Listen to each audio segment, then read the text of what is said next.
Alcohol was involved, story number 22. Stranded in Cabo.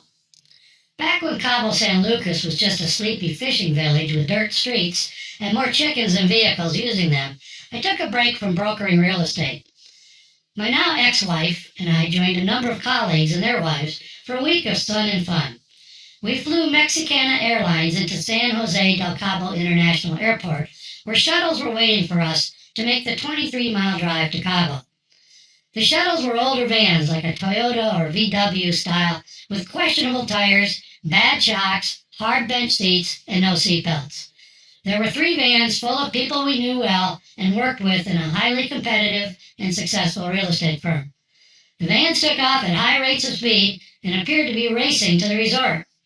Dangerous passing on curves and bumper-to-bumper tailgating was just a few of the unenjoyable moments of the racing experience. Thinking this was a cultural thing, we mostly just hung on for our lives and looked at each other with excitement and fright. Turns out that one of the wild men in our group who had been to Cabo before offered a reward to the driver who gets to our destination first. Not cool. Sun and fun was done from a number of seaside villas with our own private pools at the only really nice resort-type facility there at the time. I remember inspecting the shower in our side of the villa to find a giant spider and large reptile enjoying the cool tiles. Peacocks beautified the grounds and iguanas were everywhere. The culprit that paid the drivers to race from the airport was a single gentleman that had a reputation as a playboy and liked to party, albeit he didn't seem to hold his liquor very well. He annoyingly imitated the call of the peacocks with a high-pitched "ah!" frequently and for the entire stay. Not cool. The 2 owners of the company I posted my license with had arranged a top-shelf trip with 5-star meals, if you can call them that in the early days of Cabo tourism, open bars, and a chartered boat and crew to catch blue marlin.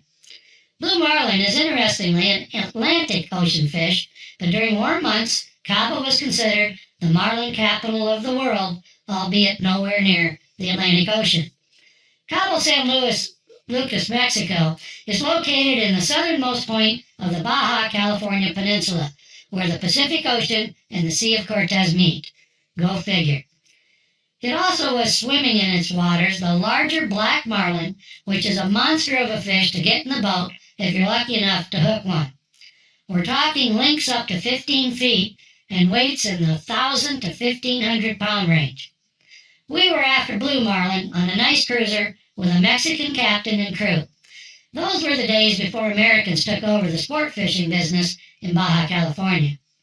Upon arrival at the resort, we were greeted in the lobby with cocktails and a very friendly staff.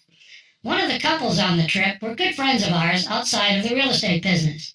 They were originally from Palermo, Italy, which makes them Sicilians. My first wife's family was Sicilian. I'm obviously an adventurous guy, and sometimes live dangerously with the families I join and friends I choose. Neither they or my ex-wife drank much at all, maybe a glass of wine once in a while. The Sicilian woman didn't drink at all. We found out why at dinner one night when she decided to have a glass of something alcoholic. After she finished it, she started crying uncontrollably. She couldn't say why and couldn't be consoled. They had to retire early to their room. I guess the depressant nature of alcohol had an extreme effect on her. We never saw her take a sip again. Her husband was a bit of a stick in the mud, but they were good people that my wife liked to associate with. They were considerably older than us, as were most of our friends in those days. There was a lot of talk about going to get the best steak dinner in Cabo at the trailer park. That's right, the trailer park. Didn't sound very appealing to us. And on the night of the event, our group was shuttled to an actual mobile home trailer park. We drove through the park to the center, where there was a couple of large mobile homes put together to make a restaurant. It didn't look very appealing either, but it was fantastic. A memorable steak and dinner for sure. Snorkeling was awesome. I've snorkeled before in Maui and the Bahamas and was highly impressed with the variety and color of tropical fish right out our villa door. But there were a lot of eels with sharp teeth in the waters, and that kept some of our group poolside. I had an underwater camera that memorialized a lot of the sights along the coast. On the last day of the fishing charter, it was our turn to give it a go at catching marlins. The owner of the company handed me a nice stack of $100 bills and told me to spread it around to the captain and crew as I saw fit for their week of excellent services. He had already paid for the charter, so this was pure tipping money that was going to make some locals very, very happy. That was a lot of money he handed me, and I believe maybe the biggest tip these guys had ever received. Very generous. The fishing laws at the time allowed 2 marlins per vessel. You can hook on to more than that, but you have to catch and release anything beyond 2 that you keep. So, the plan was for the men to fish and see if we can fill our limit and then give the ladies a try. Seemed like the guy thing to do at the time. We went out with our friends, so there was 4 of us, and 2 or 3 crew members plus the captain. They would be serving lunch and handling all the tackle and bait, doing pretty much everything except eating the food, drinking the drinks, and hopefully reeling in a big fish. My Sicilian friend and I both caught fish. Mine took about 45 minutes to get it reeled to the back of the boat, when just as the crew was going to hook it and bring it on board, it spent its last few seconds of life standing up on the water on its tail and flailing across the top of the water behind the boat. We're talking 10 feet of fish clear out of the water. Scared the bejeebus out of all of us. As I recall, one of the girls caught one, and it was released back to enjoy another day in the warm waters off Cabo. When we returned to the dock, a large crowd of mostly women and children were gathered, as if waiting for us to return. I asked the captain about it, and he said that they were looking for the meat from any catches coming in. My friend decided to have his fish taxidermied for a whopping $600, which was a lot of money back then. My wife and I decided to give our fish to the townsfolk. The crew chopped up our 10-foot fish into large chunks of flesh and handed it out to the families wanting it. The taxidermy was actually not far south of Rosarito Beach in northern Baja. We sometimes went down to Rosarito and Ensenada, which was not far from Tijuana, for lobster lunches and the fish market. The plan was for us to drive down and get it when it was ready, which would be many months away. That's another interesting short story that I'll share sometime, as well as a New Year's Eve in Rosarito with my CEO buddy from New Zealand and our 2 dates. On the last day of our Cabo adventure, we were packing and getting ready to meet the shuttles for the hopefully slow and safe drive back to the airport when we were informed that our airline had just gone out of business or filed bankruptcy or something that caused us to now be stranded.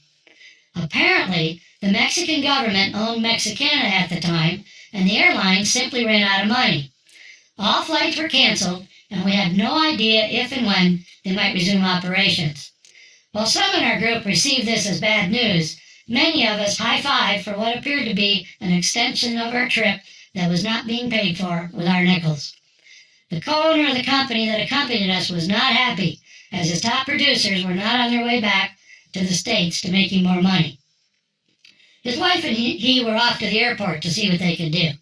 We were back to lounging, drinking, swimming, and having a general relaxing good time.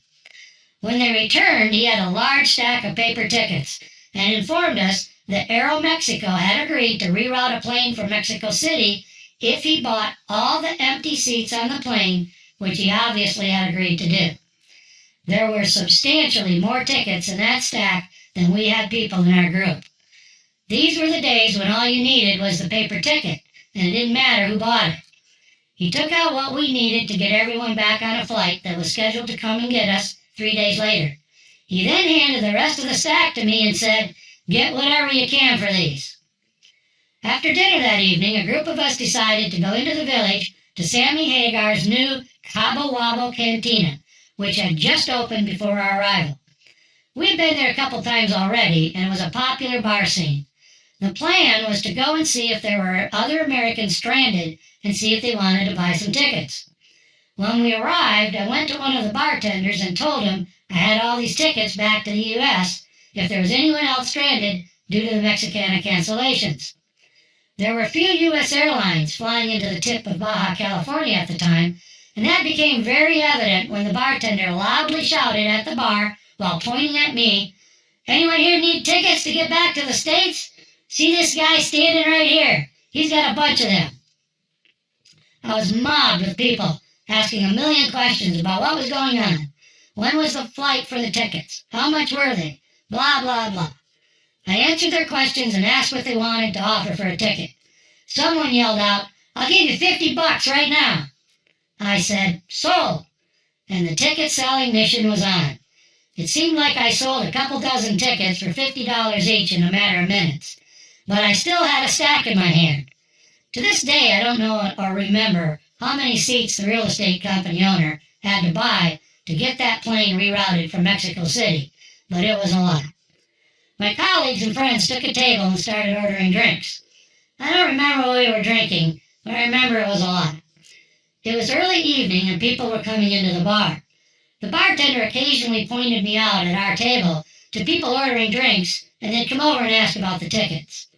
As the evening wore on, some people didn't have $50 left at the end of their vacation, so I started selling the tickets for whatever they could afford. I remember $20 for some. I also remember we were having no problem consuming lots of alcohol and enjoying the somewhat surreal experience of making people very happy to be getting back to whatever job, family, and life they had back in the U.S. As it got later in the evening, some people were buying my table drinks in appreciation of them being able to buy tickets from us. Not that we needed to be double-fisted, but we were on vacation too. A couple guys in my group started walking around with tickets, asking if anybody was still stranded. The last memory I have of that evening was late at night and still having a bunch of tickets sitting on the table. The word was out and people were making their way to the Cantina bar to find the guy who had cheap airline tickets to get back home. I remember someone asking me how much they were, and I said, "Just buy my table a round of drinks. How many tickets do you need?" I wonder if Sammy Hagar ever heard this story. Alcohol was involved.